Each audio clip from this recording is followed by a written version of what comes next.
The divorce papers sat on my desk like a loaded weapon I was about to discharge into my own life. 42 floors above Denver, in an office that screamed success and control, I stared at the documents that would officially end 3 years of what felt like a slow-motion car crash. Miller versus Miller. Even the paperwork made us sound like enemies preparing for combat, which wasn't far from the truth, if I'm being honest with myself. My name is Derek Miller.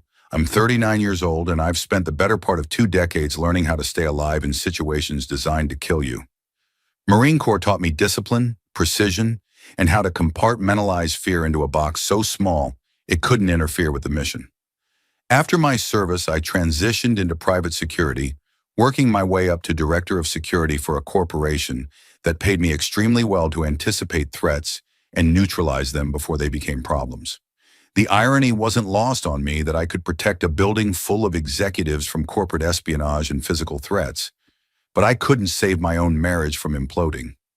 Some security expert I turned out to be. I picked up the divorce petition, feeling the expensive paper stock between my fingers. Everything about it was clinical, professional, devoid of the messy emotions that had brought us to this point. That suited me just fine because emotions had never been my strong suit anyway. Laura used to joke that I had 2 settings, mission mode and sleep mode. She stopped joking about it around the time she stopped sleeping in our bedroom. The Denver skyline stretched out below me, all glass and steel and orderly city planning. I appreciated order. I needed it the way some people need coffee or cigarettes. Chaos was the enemy, unpredictability was a threat to be managed, and surprises were intelligence failures waiting to happen. My marriage had become the ultimate intelligence failure, a black ops mission gone sideways with no extraction plan in sight. 3 years. That's how long Laura and I had been legally bound to each other, though emotionally we'd been strangers for at least half that time. The first year had been decent enough, or so I'd thought. We'd met at a corporate function where I was working security and she was there with friends. She laughed at something someone said, this genuine, unguarded laugh that cut through all the fake networking bullshit happening around us, and I found myself actually interested in meeting her. Laura was different from the women I usually encountered. She wasn't impressed by my background or my job or the controlled intensity I carried around like a second skin. She looked at me like I was just a guy at a party, not a walking resume of dangerous skills and experiences. That was refreshing in ways I didn't know I needed. We dated for 6 months before I proposed, which my buddy Rick told me was record speed for someone as cautious as me. He wasn't wrong. I approached dating the way I approached everything else, methodically, carefully, with clear objectives and risk assessments. But something about Laura made me want to accelerate the timeline, to lock down the relationship before I could overthink it into oblivion. The wedding was small, practical, efficient. Her parents flew in from Ohio, seemed mildly concerned their daughter was marrying someone who looked like he could break things with his bare hands, but they were polite enough not to voice their reservations out loud. My mother cried. My father shook my hand with that firm grip that said more than words ever could, and my Marine buddies got appropriately drunk and told embarrassing stories that made Laura laugh again. I thought I'd done everything right, found a good woman, committed to her, provided for her. I made sure our house was in a safe neighborhood with good security. I installed a state-of-the-art alarm system that would make most banks jealous. I maintained the property, handled the finances, made sure all the practical aspects of our life together ran smoothly. That's what you did when you love someone, right? You created a secure environment where they could thrive. Apparently, I'd missed something fundamental, something that turned out to be more important than alarm systems and financial stability and a well-maintained house. I'd missed the part where marriages need actual emotional connection, not just logistical excellence. The first crack appeared so gradually I almost didn't notice it. Laura started staying up later, going to bed long after I'd already turned in. When I asked if something was wrong, she'd say she was just restless, couldn't sleep, didn't want to disturb me. I accepted that explanation because it was logical, and I had a habit of accepting logical explanations without digging deeper. Then came the separate room situation. She moved into the guest bedroom after a particularly bad week where we'd had the same circular argument 3 times about something I can't even remember now. She said she needed space to think, to sleep without worrying about keeping me awake with her tossing and turning. Again, logical. Again, I accepted it without much pushback because I was tired of arguing and the guest room was perfectly comfortable. What I didn't realize was that physical distance has a way of creating emotional distance, and emotional distance has a way of becoming permanent if you're not careful. By the time I understood what was happening, we were 2 people sharing an address, but living completely separate lives. Our dinners became exercises in polite avoidance. The scraping of forks against plates was often the loudest sound in the room. I'd try to make conversation, ask about her day, but her answers were short, almost mechanical. She'd nod and smile and say the right things, but her eyes were somewhere else, focused on something I couldn't see and wasn't invited to understand. I started working. Later, taking on projects that kept me at the office well past normal hours. It wasn't that I was avoiding home exactly, more that there didn't seem to be much reason to rush back to a house that felt more like a hotel where I happened to know the other guest. Laura never complained about my absence, which should have been a red flag the size of Colorado, but I was too caught up in my own frustration to read the signs properly. The worst part wasn't the silence or the separate rooms or the increasingly rare conversations. The worst part was the way she'd flinch when I walked into a room unexpectedly. It was subtle, barely noticeable, but I'd been trained to notice body language and micro-expressions, to read people for signs of fear or deception or threat. Every time she flinched, every time she physically recoiled from my presence even slightly, it felt like taking rounds to the chest. I wasn't a monster. I'd never raised my hand to her, never even raised my voice above a firm command tone when we argued. But something in the way I moved or looked at her, or existed in the same space, triggered a response that made me feel like I was the enemy instead of her husband. That feeling, that constant low-grade sense that I was unwelcome in my own home, it wore me down in ways combat never had. Combat at least had clear rules of engagement. You knew who the enemy was, you knew what success looked like, and you had a team backing you up.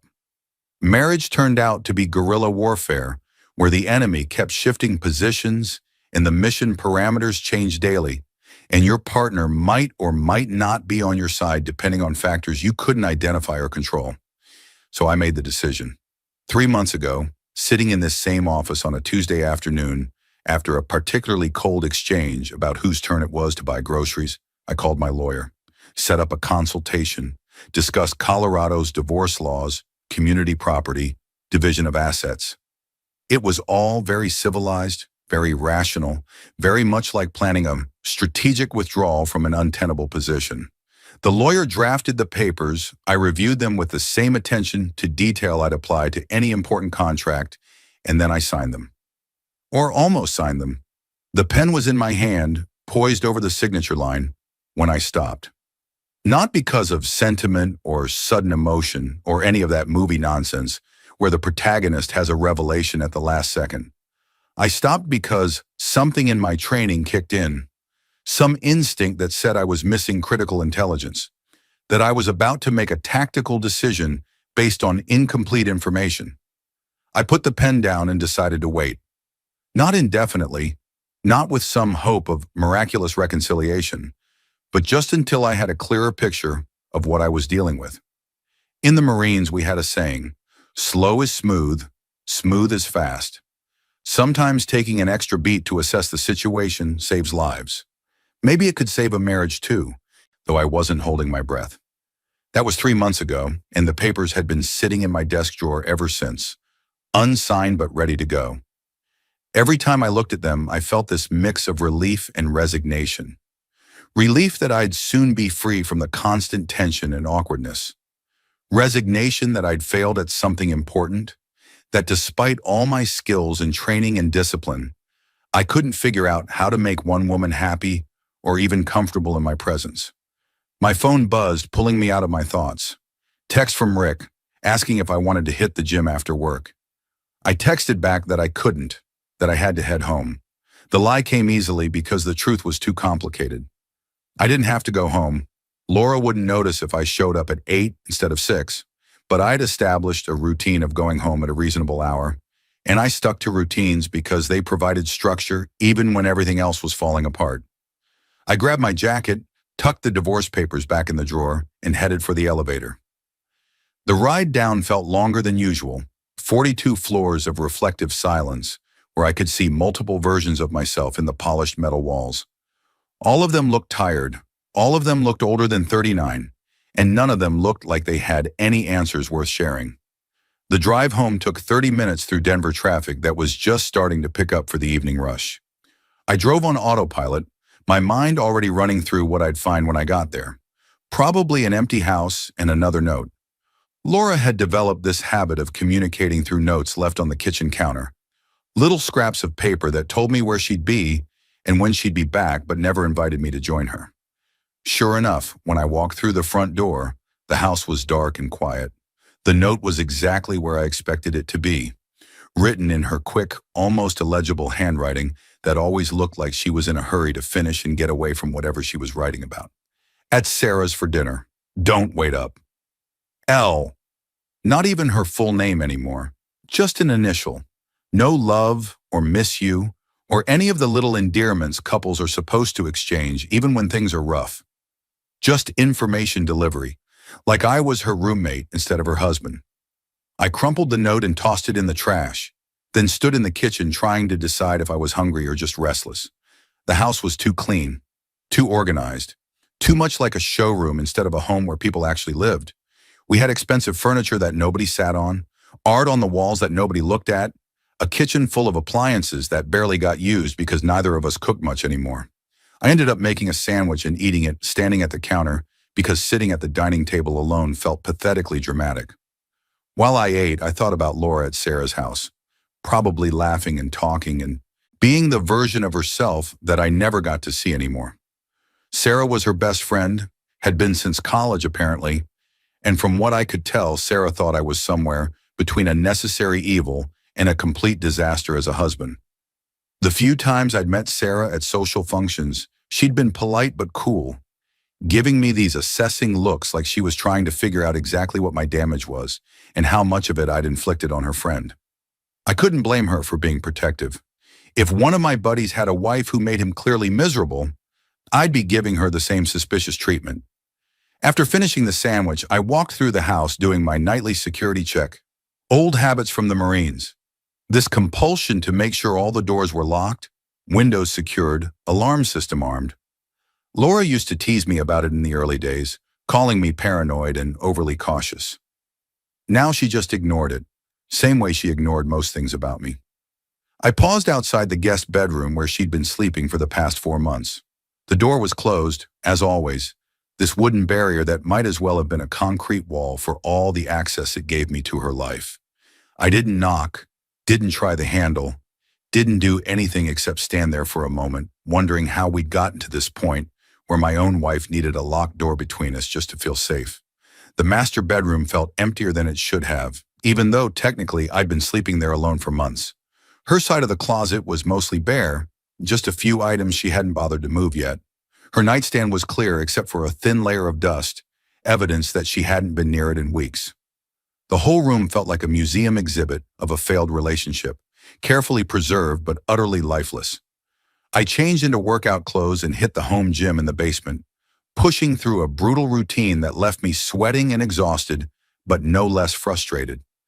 Physical exertion usually helped clear my head, gave me that endorphin rush that made everything seem more manageable.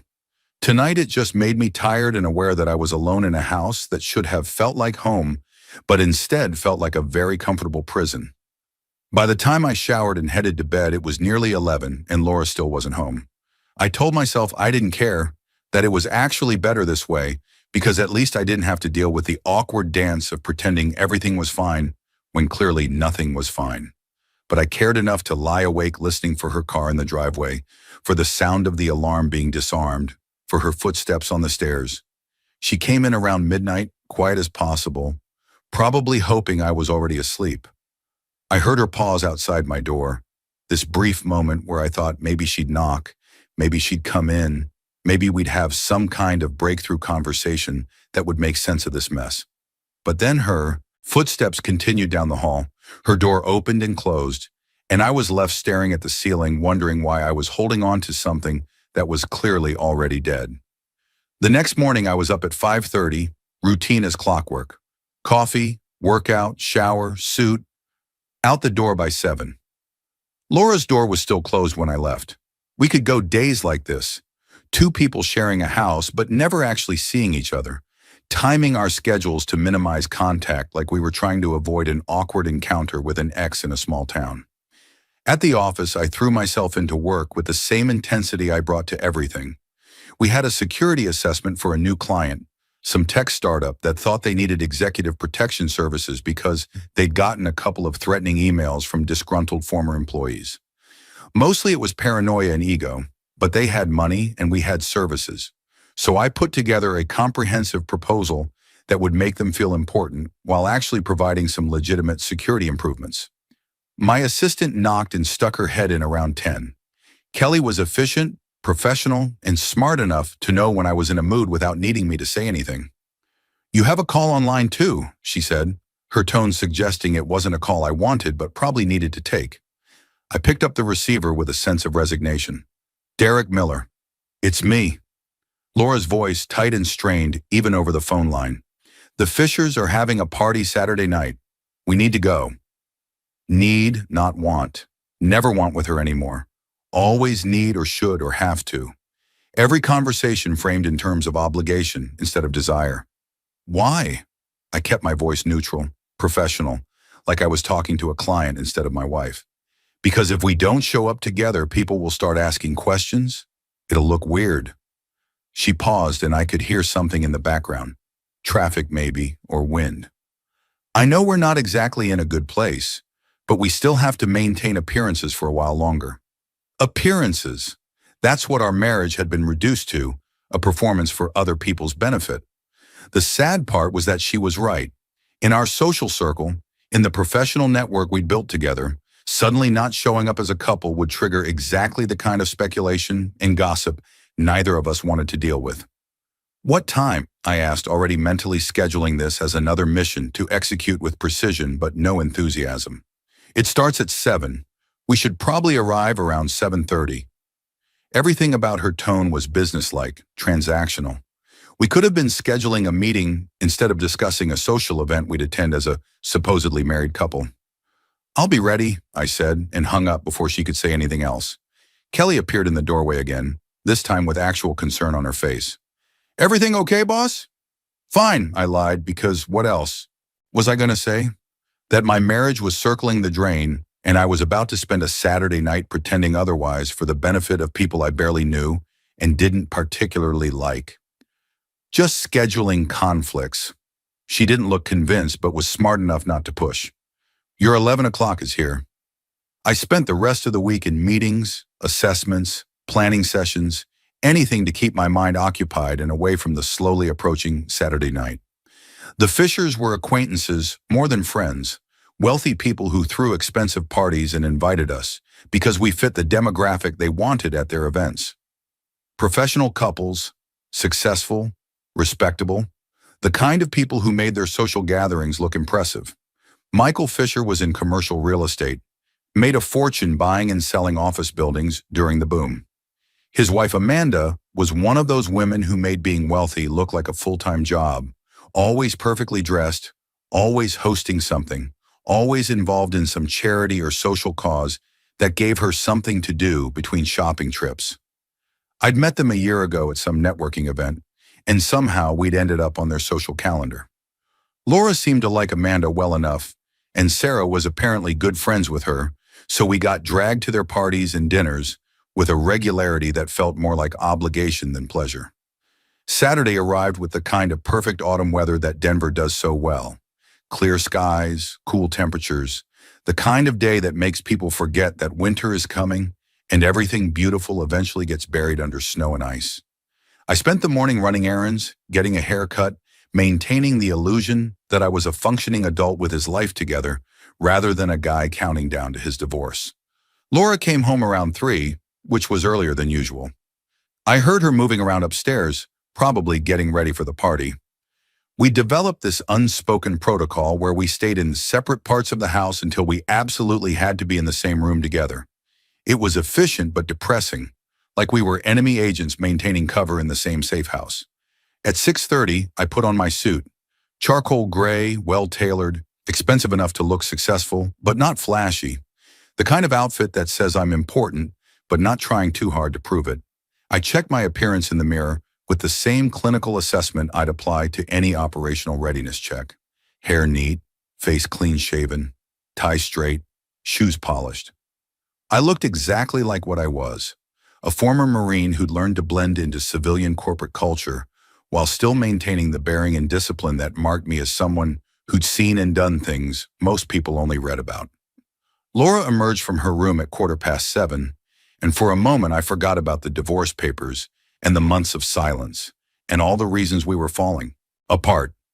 She wore a dark blue dress that hit just above the knee, simple but elegant, her blonde hair loose around her shoulders instead of pulled back like she usually wore it. She'd put on makeup, not much but enough to accentuate her eyes, which were the kind of blue that reminded me of high-altitude mountain lakes. "You look nice," I said, because it seemed like the thing to say, even though nice was a massive understatement. "Thanks," she replied, not meeting my eyes, already reaching for her coat.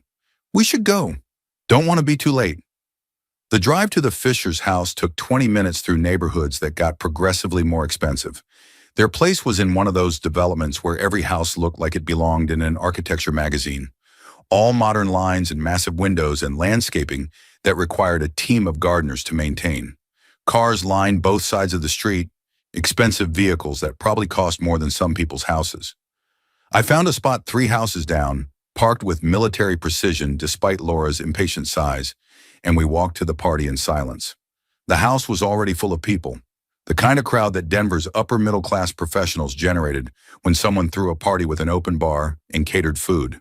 Everyone dressed well, everyone laughing and talking, everyone performing success for each other's benefit. Amanda Fisher spotted us immediately and descended with the kind of enthusiasm that wealthy women who host parties seem to generate on command. "Laura, Derek, so glad you could make it." She kissed the air near Laura's cheek, gave me a firm handshake that tried a little too hard to prove women could have strong grips too. "Help yourselves to drinks. Food is in the dining room. You know where everything is." We separated almost immediately, which was probably for the best. Laura headed toward a group of women that included Sarah, and I made my way to the bar where at least I could get a drink and try to look interested in whatever conversations I'd inevitably get pulled into. The bartender was professional and quick, had my whiskey neat in hand before I even finished ordering. I took it and positioned myself near the windows, which gave me a good view of the room while maintaining a semi-isolated position that discouraged casual small talk. Michael Fisher appeared at my elbow within 5 minutes, which was about how long it usually took before someone decided I looked approachable enough to engage with. "Derek, good to see you. How's the security business?" We launched into the kind of conversation that professional men have at parties, talking about work and contracts and industry trends without actually saying anything meaningful or interesting. I could do this on autopilot, responding with the right mixture of expertise and humility while my mind was elsewhere. I watched Laura across the room, laughing at something Sarah said, and I felt that familiar mix of frustration and longing that had become standard issue in our relationship. She looked relaxed, genuinely happy, in a way she never looked around me anymore. It was like watching 2 different people, the tense, withdrawn woman who lived in my house, and this animated, engaged version who only appeared when I wasn't there. After about an hour of obligatory mingling, I needed a break from the noise and the fake interactions. I spotted a study or library off the main living area and slipped inside, grateful for a quiet space where I could just breathe for a minute without having to perform happiness or success or whatever else people expected from me. The room was exactly what I expected from someone like Fisher. Expensive leather furniture, built-in bookshelves full of books that had probably never been read, some tasteful art on the walls. French doors led out to a side terrace that was currently unoccupied, probably because most people were too invested in being seen at the party to step away from the main action. I was examining a particularly pretentious piece of abstract art when I heard voices from the terrace. Female voices, familiar, coming through the partially open doors. I'm just saying, Lau, you can't keep living like this. That was Sarah, her voice carrying that edge of frustrated concern that good friends develop when they watch someone they care about make themselves miserable. I know, Laura's voice quieter, strained in a way I rarely heard except in our worst moments. I know, okay? But it's not that simple. Why not? Why isn't it simple? If you're this unhappy, just leave. Get out. Stop torturing yourself. I should have walked away. I should have made noise, coughed, done something to announce my presence so they'd know I was there. Instead, I stood frozen, some instinct telling me I was about to get intelligence I needed, even if I didn't want to hear it. Because I'm a coward. Laura's words came out broken, ragged, like they'd been locked inside too long. Because God, Sarah. He's the only man I've ever felt completely safe with. Like nothing could hurt me when he was there. He's like this immovable force, you know? Solid, dependable. And I ruined it. I destroyed it with my stupid fears and my inability to just be normal. My chest tightened, something inside me cracking open in a way I couldn't name or control. You're not ruining anything that wasn't already broken, Sarah said, but Laura cut her off. No, you don't understand. He deserves so much better than this. Better than a wife who can't even sleep in the same room with him because she's terrified of everything. Better than someone who flinches every time he walks into a room like he's going to hurt her when all he's ever done is protect her. She was crying now, really crying, and each word hit me like a physical blow. He looks at me like I'm a problem he can't solve, and he's right. I am a problem. I'm damaged and broken and completely unworthy of someone like him who has his life together and knows what he wants and doesn't spend every second guessing himself. Laura, I know he's thinking about leaving. I can see it in his face, the way he watches me sometimes, like he's trying to figure out when the right time is to just call it quits. And the worst part is, I don't blame him. If I were him, I'd have left months ago. I'd have found someone who could actually be the partner he needs instead of this mess who can't even pretend to have her act together. I didn't hear Sarah's response because my brain was too busy processing what I just learned. Every assumption I'd made, every conclusion I'd reached about why our marriage was failing, it was all based on faulty intelligence. I'd thought she was withdrawing because she didn't want me, because I'd failed somehow to be what she needed. I'd thought her distance was rejection, her flinching was fear of me specifically. But it wasn't rejection, it was retreat. She wasn't pushing me away, she was running from herself, from her own fear and insecurities, and somehow she'd convinced herself that I was the one preparing to abandon her, when in reality I'd been reading her retreat as a request for exactly that. I left the study without announcing my presence, made my way through the party on autopilot. I found my coat, walked to my car, drove home through streets that seemed different somehow, like the city had rearranged itself while I wasn't paying attention. My hands were shaking on the steering wheel, not from fear or anger, but from this surge of something I couldn't quite name. It wasn't relief exactly, wasn't vindication or even clarity. It was more like rage, cold and calculating, directed mostly at myself for being so spectacularly blind to what was actually happening in my own marriage. I'd spent my entire adult life training to assess threats, to read situations, to gather and analyze intelligence. I could walk into a room full of strangers and within minutes identify who was dangerous, who was lying, who represented a risk. But I'd completely missed what was happening with the woman I'd married, had fundamentally misunderstood her actions and motivations because I'd been operating from my own assumptions instead of actual data. At home, I went straight to my office, pulled out the divorce papers, and looked at them with new eyes. Every page represented a decision made based on incomplete information. Every clause was built on the assumption that our marriage had failed because we were incompatible, because she didn't want me, because I couldn't give her what she needed. But what if the problem wasn't incompatibility? What if the problem was that we'd both been fighting separate battles in our heads, never communicating, never actually addressing what was really wrong? She thought I was preparing to leave her. I thought she wanted me gone. We were both so convinced of our own narratives that we'd stopped looking at reality. I needed a plan. This was a salvage operation now, a last-ditch attempt to extract something valuable from a situation that had gone sideways. The question was whether there was anything left to salvage, whether the damage was too extensive, whether we'd gone too far down this road to turn back. The divorce papers went back in the drawer, but not filed away for later. They went in there as a reminder of what almost happened. What could still happen if I didn't figure out how to change course? Laura came home around 11:30. I heard her car in the driveway, heard the alarm beep as she disarmed it, heard her footsteps in the entryway. I'd been sitting in the living room in the dark, waiting, planning what I was going to say. When she turned on the light, she jumped, clutching her chest. "Jesus, Derek, you scared me. Why are you sitting in the dark? We need to talk." My voice came out harder than I intended, but I was done with soft approaches and careful navigation. We were past the point where gentle communication could fix anything. Her face went pale. "Now? It's late." "Yes, now." She set her purse down with the careful movements of someone trying to delay the inevitable. "If this is about leaving the party early without saying goodbye, it's not about the party." I stood up and she took an involuntary step back, which should have hurt, but now just made me angry. "It's about what you said to Sarah, about being a coward, about thinking I'm going to leave you." Her eyes went wide, genuine shock replacing the guarded expression she usually wore around me. "You heard that?" "Every word." "Oh, God." She sat down hard on the nearest chair, or more accurately, collapsed into it like her legs had given out. "Oh, God, Derek. I didn't mean for you to hear that. I was just venting. I wasn't—" "You weren't what? Telling the truth?" I moved closer but kept enough distance that she wouldn't feel trapped. Because it sure sounded like the truth to me.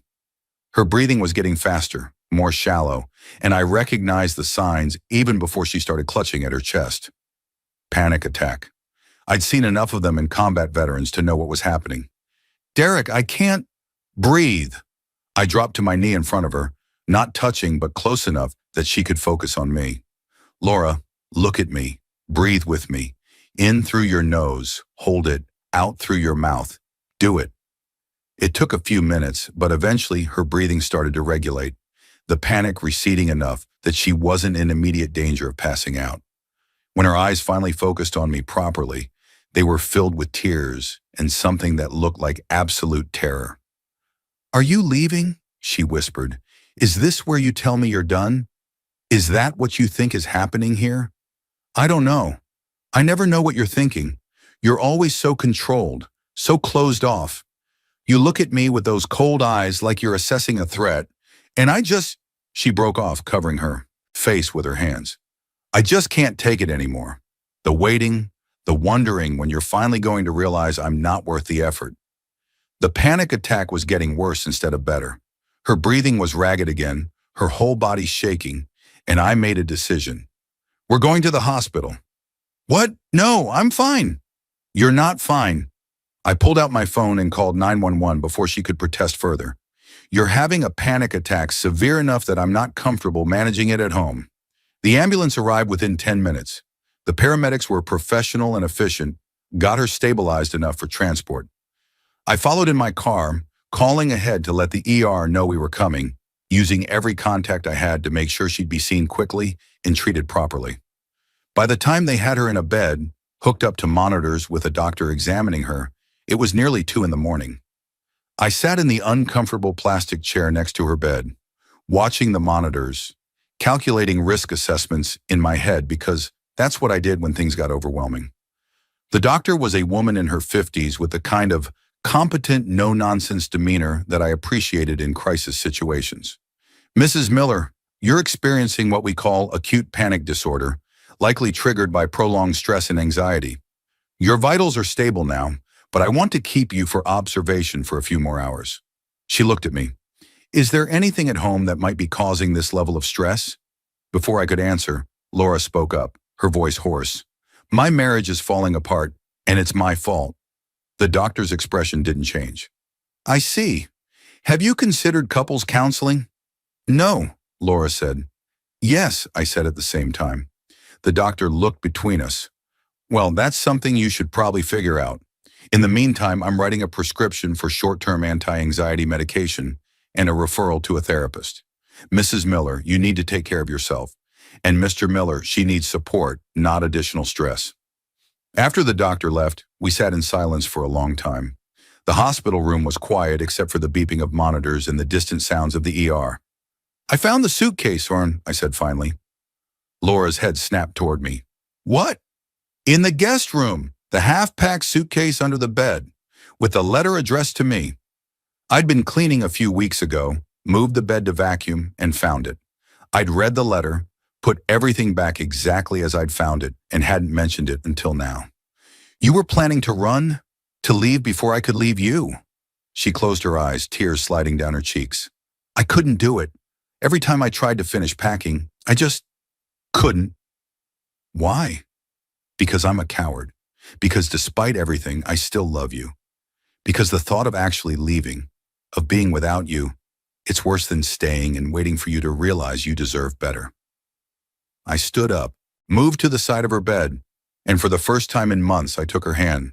Her fingers were cold, trembling, but she didn't pull away. Laura, I need you to listen to me very carefully. I waited until she opened her eyes and looked at me. I've been carrying divorce papers in my desk for 3 months. I was planning to sign them and end this because I thought you wanted out. I thought I was doing you a favor by being the one to pull the trigger on something that was already dead. Her face crumpled. Derek, let me finish. My voice was firm but not unkind. What I heard tonight at the party, what you told Sarah, it completely changed my assessment of the situation. I've been operating under faulty intelligence, making strategic decisions based on incomplete data. That's the kind of mistake that gets people killed in combat, and apparently it's the kind of mistake that destroys marriages too. I don't understand. You think I'm this cold, controlled person who's judging you and finding you lacking? You think my strength is a threat, that my military bearing means I'm going to hurt you or leave you or both. I squeezed her hand gently. But that's not what any of it means. That control, that discipline, that intensity you see as threatening, that's what kept my Marines alive. That's what got them home to their families. And it's what's going to keep you safe now if you'll let it. But I keep screwing everything up. No, we both keep screwing things up by not talking to each other, by making assumptions, by running from problems instead of facing them. I pulled the chair closer to her bed and sat down, still holding her hand. Here's what's going to happen. We're going to start over, not completely, but enough. We're going to counseling, both of us, because clearly neither of us knows how to communicate worth a damn. We're going to stop hiding in separate rooms like emotional cowards, and we're going to figure out if this marriage is salvageable or if we need to end it properly, together, instead of just slowly bleeding out until there's nothing left. What if I can't? What if I'm too broken? Everyone's broken in some way. The question is whether we're broken in ways that are fixable or whether the damage is too extensive. I looked at her directly, letting her see something I usually kept locked down tight.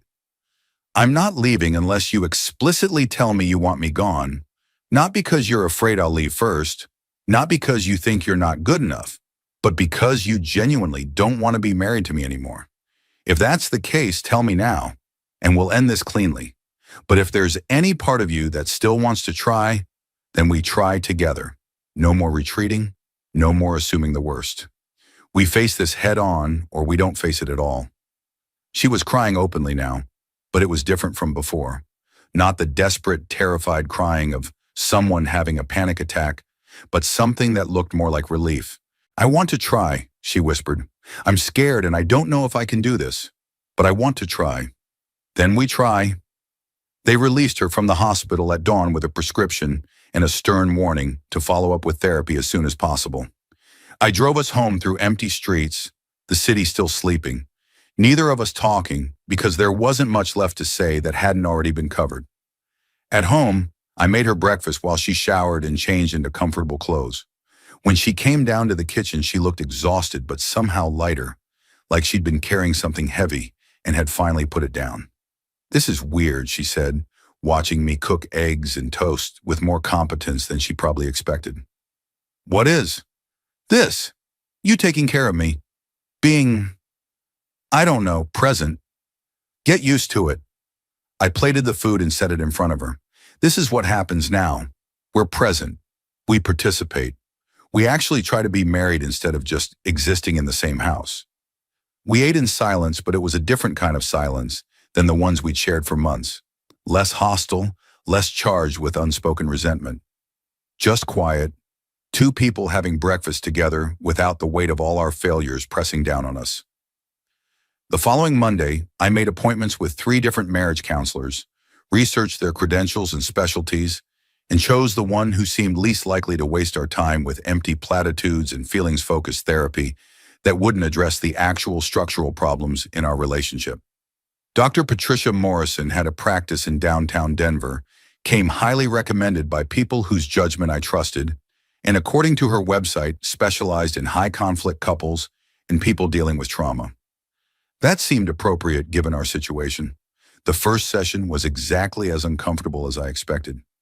Laura sat on one end of the couch in Dr. Morrison's office. I sat on the other, both of us maintaining careful distance like we were afraid of contamination. Dr. Morrison was in her 60s, gray hair pulled back in a neat bun, wearing glasses that she peered over to study us with the kind of assessing look I recognized from superior officers evaluating their troops. "So," she said after we'd done the basic introductions and paperwork, "tell me why you're here." Laura looked at me, I looked at her, and nobody spoke for a long moment.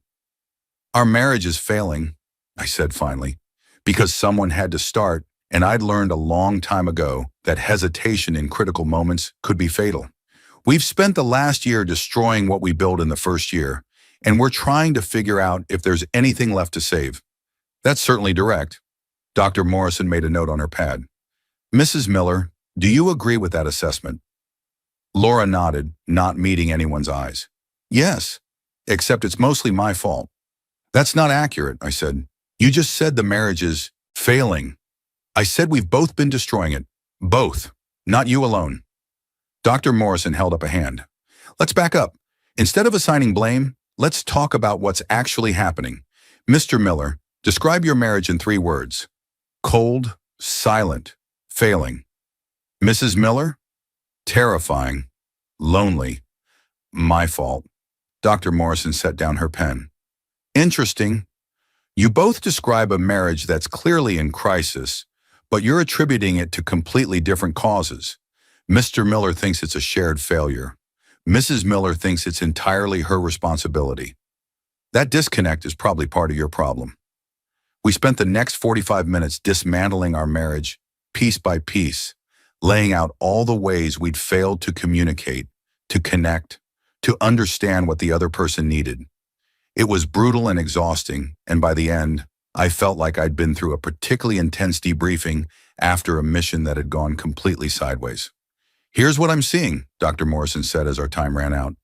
"You're both intelligent, articulate people who have somehow managed to create a communication system that's completely dysfunctional. Mr. Miller, you approach problems with military precision and expect logical solutions. Mrs. Miller, you're operating from a place of fear and trauma that makes logic essentially impossible. You're speaking different languages and getting frustrated that the other person doesn't understand you." "So what do we do?" Laura asked. "You learn to translate. You figure out how to communicate in ways that the other person can actually receive and process." She looked at me. "That means you need to accept that not everything can be solved with logic and discipline. Some things require emotional vulnerability, which I suspect is not your strong suit." She wasn't wrong. "And you," she turned to Laura, "need to start trusting that your husband isn't your enemy. Whatever trauma you're carrying from previous relationships, you can't keep projecting it onto him and expecting him to just figure it out and accommodate it without you doing the work to heal." "I don't know how," Laura said quietly. "That's why you're here, to learn how." We scheduled weekly sessions for the next 3 months. Dr. Morrison gave us homework, which seemed ridiculous for a married couple, but apparently was standard procedure. Our first assignment was to eat dinner together every night for a week without phones, without television, just the 2 of us and actual conversation. The first dinner was painful. We sat across from each other with pasta I'd cooked, neither of us knowing what to say, both of us acutely aware that we were following doctor's orders rather than doing this naturally. "This is awkward," Laura said finally. "Extremely. Should we talk about something specific or just—" "I don't know, this wasn't covered in Marine combat training." She smiled at that, just a little, and some of the tension eased. "What was covered in Marine?" Combat training. How to stay alive. How to keep your team alive. How to complete the mission even when everything's going wrong. I push pasta around my plate, which is probably why I've been approaching our marriage like a military operation instead of, an actual relationship. It's not just you. I've been approaching it like an escape route, always looking for the exit, always ready to run before things get worse. Why? I asked, even though I suspected I knew the answer. She was quiet for a long time, staring at her plate. My ex before you, the one I dated in college. He was charming and sweet right up until he wasn't. Then he was terrifying, controlling, sometimes violent. She looked up at me and her eyes were full of old pain. He had this look, this cold, intense stare when he was angry. Right before yeah. So when you look at me like that, with that military intensity, part of my brain just screams danger even though rationally I know you're not him. How long were you with him? 2 years, way too long. By the time I left, I was convinced I was the problem, that I'd somehow caused his reactions, that if I just tried harder or was better or less annoying, he wouldn't have to get angry. That's not how it works. I know that now, intellectually anyway, but knowing something and believing it are different things. She set down her fork. When we got married, I thought I was past it. I thought I'd healed enough that it wouldn't matter. But then we started having problems, and that old fear just took over. Every time you were frustrated or stressed or just had a bad day, I'd start waiting for the other shoe to drop, for you to turn into him. I'm not going to turn into him, I said, keeping my voice level even though I wanted to find this guy and have a very educational conversation about appropriate ways to treat women. Not ever. That's not who I am. I know that in my head. Getting my emotions to believe it is the hard part. It wasn't a solution, but it was a start. Over the following weeks, we kept having those dinners, kept showing up to Dr. Morrison's office, kept pushing through the awkward and painful conversations that forced us to actually see each other instead of our own projections and fears. I cut my hours at work, started coming home at 6 instead of 8 or 9. Laura started sleeping in the master bedroom again, though we maintained separate sides of the bed with enough space between us that we weren't touching. Baby steps, Dr. Morrison called it. Rome wasn't built in a day, and apparently neither were functional marriages. One Wednesday evening, following Dr. Morrison's suggestion about shared activities that don't require intense communication, I convinced Laura to go hiking with me in the mountains outside Denver. She was hesitant, probably because spending several hours alone with me on a trail was the opposite of her usual avoidance strategy, but she agreed. The trail was moderate, difficulty with decent elevation gain, and views that made the effort worthwhile. We walked mostly in silence, which felt more comfortable outside than it did at home. Nature had a way of making silence feel natural rather than oppressive. About halfway up, Laura stopped to catch her breath and drink water. She looked at the view spread out below us, Denver in the distance, mountains rising on all sides, and something in her expression softened. "This is nice," she said. "I forgot how much I used to like hiking." "When did you stop?" "When we started having problems. When I started avoiding anything that might require us to spend time together." She glanced at me. "That sounds terrible when I say it out loud." "It's honest." I took a drink from my own water bottle. I did the same thing. Started working longer hours because it was easier than coming home to the silence and the tension. We're really good at avoiding each other. "Award-winning." She laughed, actually laughed, and the sound was so unexpected and genuine that I felt something shift in my chest. This was the Laura from the party, the one who laughed at Sarah's jokes, but now she was laughing with me instead of in spite of me. We finished the hike, and on the drive home, Laura reached over and put her hand on top of mine on the gear shift.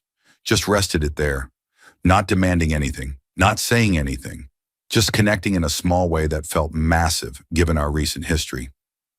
"Thank you for not giving up," she said quietly, "for filing the divorce papers but not signing them, for pushing for counseling even though I know you hate talking about feelings."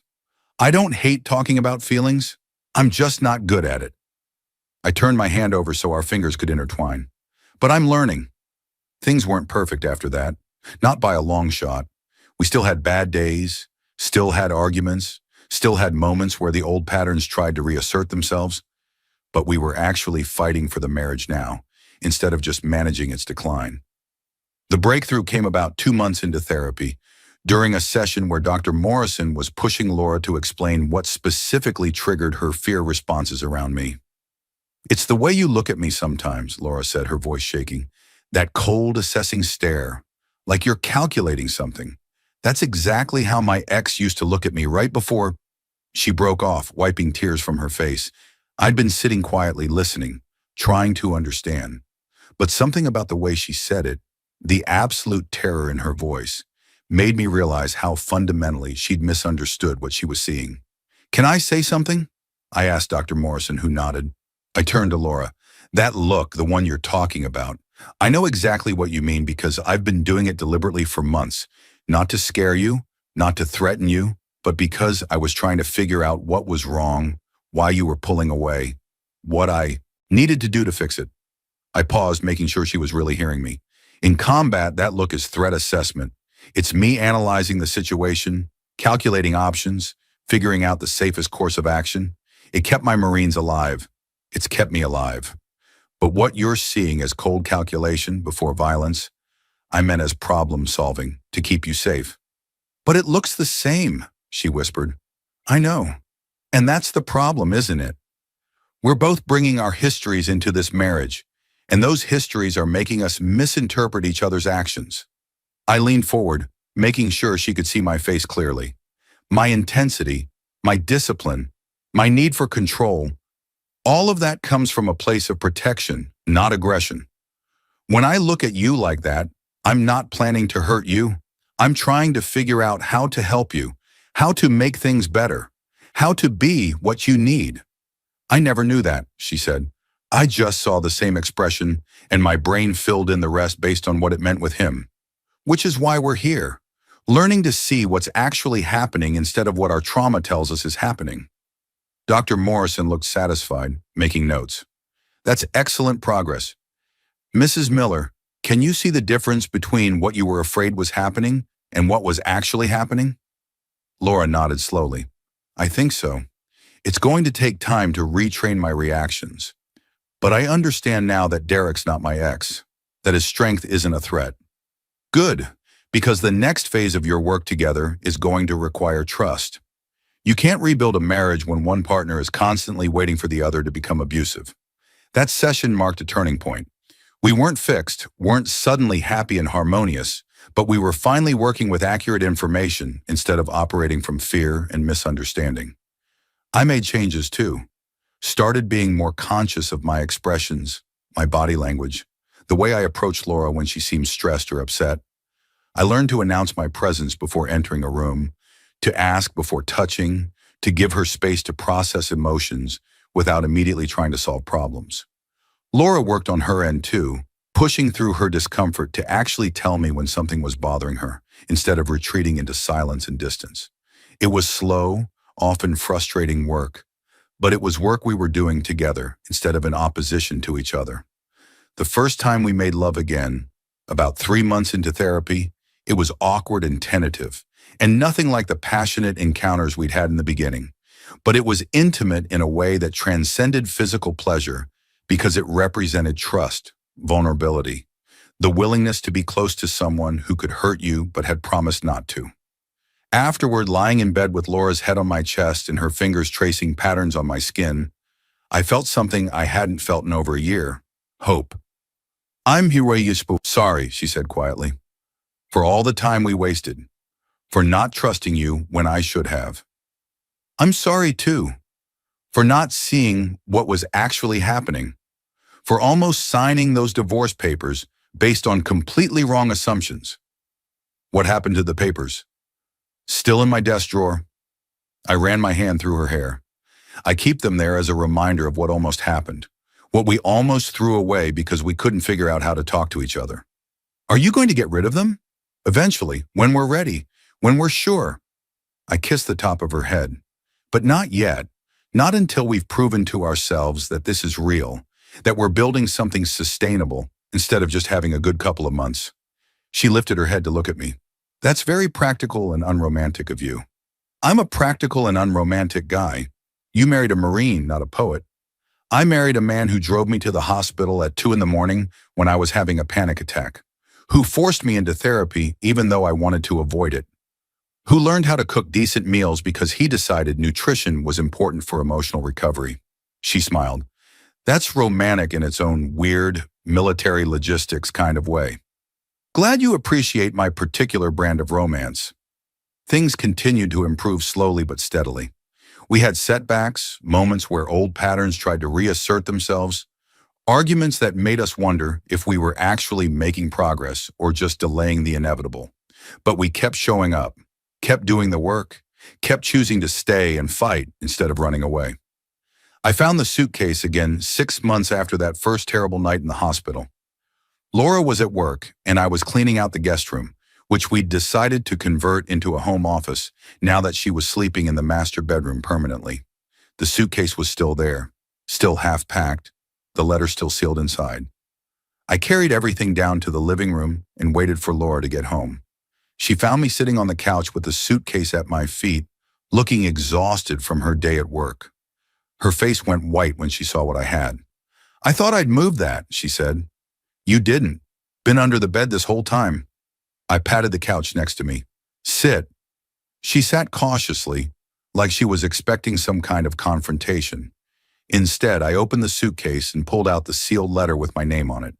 "I never opened this," I said. "Found it months ago, read the one time, put it back, but I think it's time we dealt with it properly. Derek, together." I handed her the envelope. "We read it together, we acknowledge what you were feeling when you wrote it, and then we destroy it. Because that version of us, the ones who were so convinced the marriage was over, that you were packing to leave, and I was ready to sign divorce papers, those people don't exist anymore." We read the letter together. It was painful, full of self-recrimination and fear.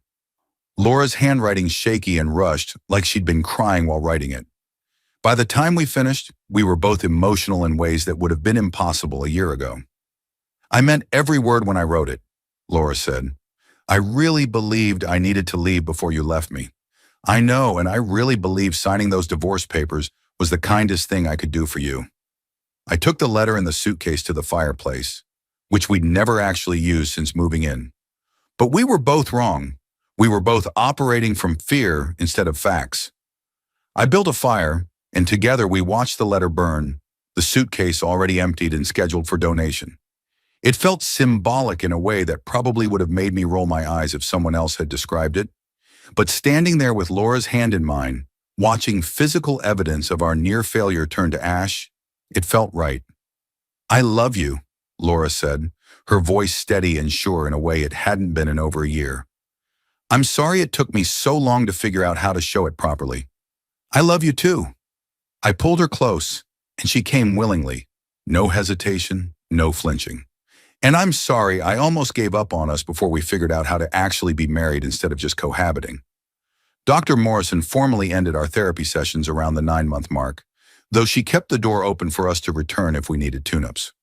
We were doing well by then, had established communication patterns that actually worked, had rebuilt trust and intimacy, had figured out how to be partners instead of adversaries. The divorce papers came out of my desk drawer on our anniversary, 3 years of marriage that had nearly ended before we figured out what we were doing wrong. I brought them home, and Laura and I sat at the kitchen table with a bottle of wine. "Should we say something profound?" Laura asked, watching me prepare to shred the documents. "Probably, but I'm not good at profound. Try anyway." I thought about it, looking at the papers that had sat unsigned for almost a year, the nuclear option I'd been ready to deploy before I'd learned what was actually happening in my marriage. These papers represent the version of us that didn't know how to fight for each other, the version that ran from problems instead of facing them, the version that made assumptions instead of asking questions. I fed the first page into the shredder. I'm grateful we didn't become those people permanently. I'm grateful we had the chance to figure it out before it was too late. Laura fed in the next page. "I'm grateful you overheard me at that party, that you cared enough to confront me instead of just accepting what you thought was happening, that you pushed for therapy even though I know you hate that kind of emotional vulnerability. We took turns feeding pages into the shredder until all that remained was confetti, thin strips of paper that represented a future we'd narrowly avoided. Laura gathered up the shredded paper and mixed it with the ashes from the burned letter in a metal bowl. "What should we do with this?" she asked. "Scatter it in the mountains. Let it be someone else's problem." I kissed her forehead. "We have better things to worry about than the marriage we almost destroyed, like the one we're actually building." We drove up to the mountains that weekend, to the same trail where we'd taken that first hesitant hike together. At the summit, with Denver spread out below us and the wind whipping around us, we scattered the ashes and shredded paper off the edge of the cliff, watching them catch in the updrafts and disappear into the vast Colorado sky. "Goodbye to all that," Laura said, wrapping her arms around my waist from behind. "Goodbye to all that," I agreed. We stood there for a while, just existing in the same space, comfortable in ways we hadn't been in years. The view was spectacular, the air was clean and cold, and the woman pressed against my back was choosing to be there instead of being trapped there by obligation or fear. On the hike down, Laura told me she was thinking about going back to school, maybe getting a degree in counseling. She wanted to help other people who were stuck in patterns of fear and self-destruction, wanted to use what she'd learned from our near disaster to help couples who were facing similar challenges. I told her that sounded perfect, that she'd be good at it, that I'd support whatever she wanted to do. And I meant it, not just because I was supposed to say it, but because I genuinely wanted her to pursue something that made her happy and fulfilled. That night in bed, she asked me if I ever regretted not signing the divorce papers when I first had the chance. "Not even once," I said. "Best tactical decision I never made."